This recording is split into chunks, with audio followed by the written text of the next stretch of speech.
ఇక మీరు ఇందాక నేను 2-3 సార్లు చూపించిన ఫస్ట్ ఎపెక్స్లో సెకండ్ ఎపెక్స్లో కేఆర్ఎంబీకి నోటిఫై చేయొద్దు, కేఆర్ఎంబీకి ప్రాజెక్టులు అప్పజెప్పము, KWD2 అవార్డు వచ్చేదాకా ప్రాజెక్టులు అప్పజెప్పే ప్రశ్నే లేదు అని కేసీఆర్ గారు మాట్లాడిన దాన్ని ఆయన నీళ్ళకు ముడిగట్టిండు కదా. వీళ్ళు ఏం చేసిండు అనేది ఇక్కడ అసలు పాయింట్ వచ్చింది. కాంగ్రెస్ వచ్చినాక 17/1/2024 అంటే కాంగ్రెస్ ప్రభుత్వం వచ్చిన కరెక్ట్గా నెల 10 రోజులు అంతే కదా. నెల 10 మనమేమో 42 రోజుల్లో ఢిల్లీకి పోయి కృష్ణా నదీ జలాల పునఃపంపిణీ చేయాలి, బిడ్డ 811 పంచాలని మనం కొట్లాడినాం. వీళ్ళు గవర్నమెంట్ వచ్చిన 40 రోజులకు ఏం చేసిండ్రు అంటే both the states will hand over the 15 prioritized components of Nagarjuna Sagar project and Srisailam project to KRMB within 1 month time period. నెల లోపల మొత్తం అప్పచెప్తామని రాసిచ్చారు.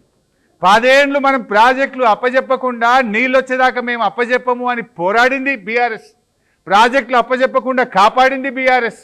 రాష్ట్రం వచ్చిన 42 రోజుల్లోనే 811 పంచాలని ఢిల్లీకి పోయి కొట్లాడింది బీఆర్ఎస్.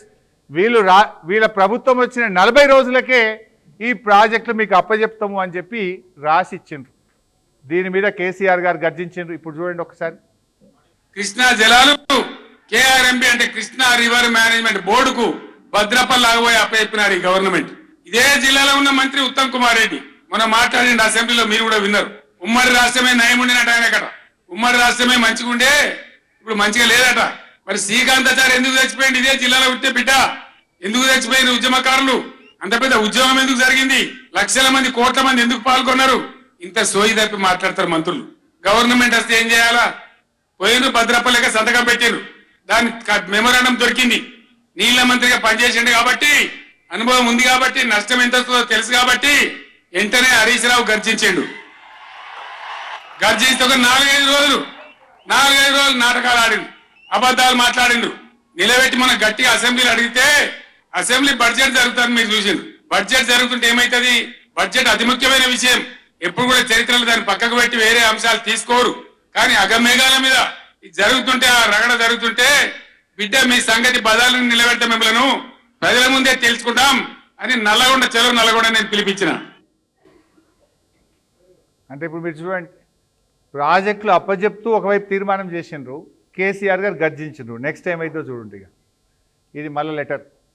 ఇది 27 జనవరి 2014 2020. ఇక్కడనేమో 17/1/2024 కరెక్ట్గా 7 రోజులకు బీఆర్ఎస్ పోరాడంగానే 10 రోజులకు 17 నాడేమో అప్పచెప్తామన్నారు. 27వ తారీఖు నాడు ఏమిచ్చిండ్రు?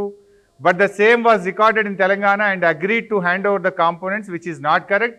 The part of minutes need to be amended accordingly. వెంటనే వెనక్కి తీసుకుంటూ మళ్ళీ ఉత్తరం రాసిండ్రు. అసెంబ్లీలో తీర్మానం చేసిండ్రు. ఏమని తీర్మానం చేసిండ్రు?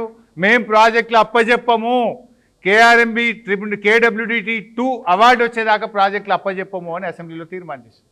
అంటే వీటన్నిటిని బట్టి చూస్తే మనకేమర్థమైంది స్పష్టంగా? 3 పాయింట్లు మీరు చూడండి.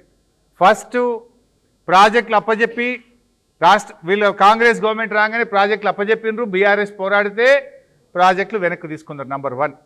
నంబర్ 2, కృష్ణానదిలో రాష్ట్రం ఏర్పడ్డ తర్వాత అతి తక్కువ నీటి వినియోగం 28% చేసిందే వీళ్ళు. నంబర్ 2. నంబర్ 3, 66-34 లేకుండా 2023లో మనం అగ్రిమెంట్ చేసి అపెక్స్ కౌన్సిల్ మీటింగ్ పంపితే మళ్ళీ వీళ్ళ ప్రభుత్వం రాగానే 2024-25కు మళ్ళీ 66-34తోని అగ్రిమెంట్ చేసుకొని ఇంకొక తప్పు చేసిండ్రు. నంబర్ 3. ఇక్కడికి 3 అయినాయి.